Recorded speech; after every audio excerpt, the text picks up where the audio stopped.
আসসালামু আলাইকুম। খেতে খেতে চলে আসলাম আপনাদের সাথে একটা বিষয় শেয়ার করার জন্য, মজার একটা ঘটনা। সেটা হচ্ছে আজকে এমন এক ব্যক্তির কথা আমি আপনাদের কাছে বলবো। আশা করি ভিডিওটা সম্পূর্ণ দেখলে আপনাদের ভালো লাগবে, কথাগুলো শুনলে মনোযোগ দিয়ে।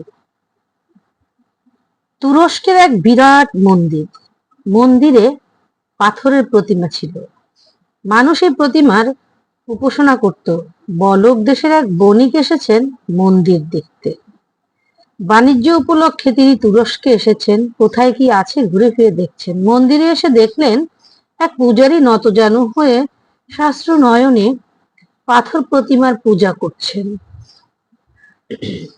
বণিক চুপ করে থাকতে না পেরে তাকে বলেই ফেললেন, আপনার সৃষ্টিকর্তা অসীম শক্তির আধার, চিরঞ্জীব, অথচ তাকে ফেলে আপনি কিনা প্রতিমার পূজা করছেন। যে জড় পদার্থের প্রাণ নেই, জ্ঞান নেই, কোনো কিছু করার শক্তি নেই, স্রষ্টার সেরা সৃষ্টি মানুষ হয়ে আপনি অনুভূতিহীন, আপনার লজ্জা হয় না?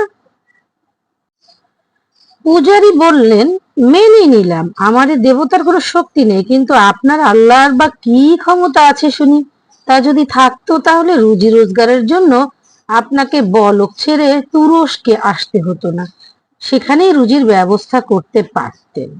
পুরোহিতের কথায় বণিকের চোখ খুলে যায়। তাই তো, তিনি কোনো অন্যায় বলেননি। সেদিন তিনি তুরস্ক ত্যাগ করলেন। পথে দেখা হলো এক অগ্নি উপাসকের সঙ্গে। তাকেও তিনি কিছু কথা শুনিয়ে দিলেন। অগ্নিপূজক বললেন, তুমি কি কাজ করো? তিনি বললেন, ব্যবসা বাণিজ্য। তাহলে তুমি তো স্বার্থের পেছনে দৌড়াচ্ছ। তোমার যা ভাগ্যে আছে তুমি তা পাবেই। তোমার এ বিশ্বাস নেই? এ কথা শুনে বণিক আরো সচেতন হলেন। মনে হলো চিন্তা ভাবনার গভীর আলোড়ন, আর পার্থিব বিষয় বাসনা সম্পূর্ণ দূর হয়ে গেল তার মন থেকে। বণিক বৃত্তি ত্যাগ করে তিনি বলখে ফিরে এলেন। এই মহিমান্বিত মানুষটির নাম হলো আবু আলী শাকিক বলকি রহমাতুল্লাহ আলাইহি। বলকের এক মহান সাধক, বহু ধর্মগ্রন্থের রচয়িতা তিনি। আল্লাহর প্রতি অন্তহীন নির্ভরতা ছিল তার, কিন্তু একটি বিশেষ গুণ, বহু জ্ঞান তাপসের কাছ থেকে তিনি মারেফাত বিদ্যা লাভ করেন। তিনি নিজেই বলেছেন 1700 জন পীরের কাছ থেকে বিদ্যা অর্জন করেছেন। তার নিজের শিষ্য সংখ্যা নেহাত কম ছিল না। তাদের অন্যতম হলেন সমকালে বিখ্যাত জ্ঞানের সাধক হযরত হাতেম ইবনে আসাম রহমতুল্লাহ আলাইহি। তরিকত ও হাকিকত শাস্ত্রে তার শিক্ষাগুরু ছিলেন হযরত ইব্রাহিম আদহাম রহমতুল্লাহ। প্রসঙ্গক্রমে তিনি বললেন, বহু মাশায়েখের কাছে শিক্ষা গ্রহণ করেছি, প্রচুর পুস্তক ও অধ্যয়ন করেছি, যেমন রুজির ক্ষেত্রে নিশ্চয়তা, যে কোনো কাজের মধ্যে সরলতা বজায় রাখা, শয়তানের সাথে শত্রুতা রাখা, মৃত্যুর জন্য পাথেয় সংগ্রহ করা।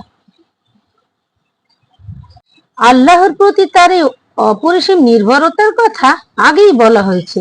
তিনি এই নির্ভরতার শিক্ষা পান সামান্য একটা ভৃত্যের কাছ থেকে।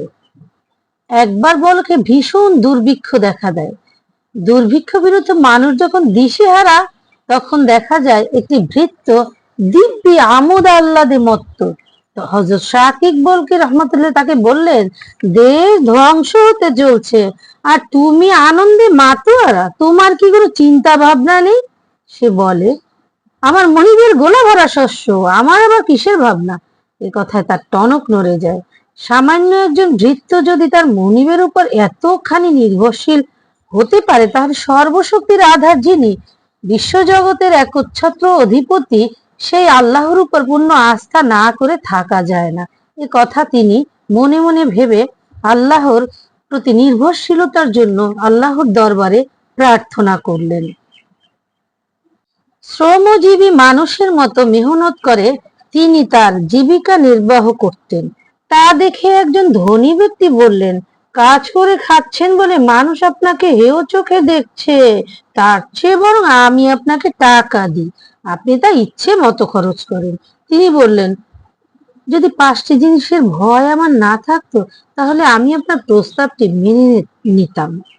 যেমন, আমাকে দান করলে আপনার টাকা কমে যাবে, আমার কাছ থেকে টাকা চুরিও হয়ে যেতে পারে, হতে পারে আমার টাকা দেওয়ার পর আপনার মনে কষ্ট হবে, এমনও হতে পারে আমার কোনো ত্রুটি হলে আপনি টাকা ফেরত নেবার চেষ্টা করবেন। মৃত্যুর পর আমি যে খালি হাতে এসেছি, সে খালি হাতেই যাব। ঠিক এই সময় এক ব্যক্তি এসে পড়লেন। উনি এসে বললেন, আমি এবার হজ যাত্রার জন্য ইচ্ছে করছি, আমার জন্য দোয়া করুন। তিনি বললেন, আপনার পাথেও আছে তো? তিনি বললেন, হ্যাঁ, আমার 4টি জিনিস আছে। আমি কাউকে আল্লাহর চেয়ে বেশি দাতা মনে করি না। আমার দৃঢ় বিশ্বাস যে আমার জন্য নির্দিষ্ট রুজিতে কেউ ভাগ বসাতে পারবে না। আল্লাহ সর্বস্থলে বিদ্যমান। আল্লাহ আমার অবস্থা সম্পর্কে সবকিছু জানেন। তার এই কথা শুনে হযরত শাকিক বলকি রহমতুল্লাহ বললেন, হ্যাঁ, আপনার সম্বল আছে, আপনি হজে যেতে পারেন।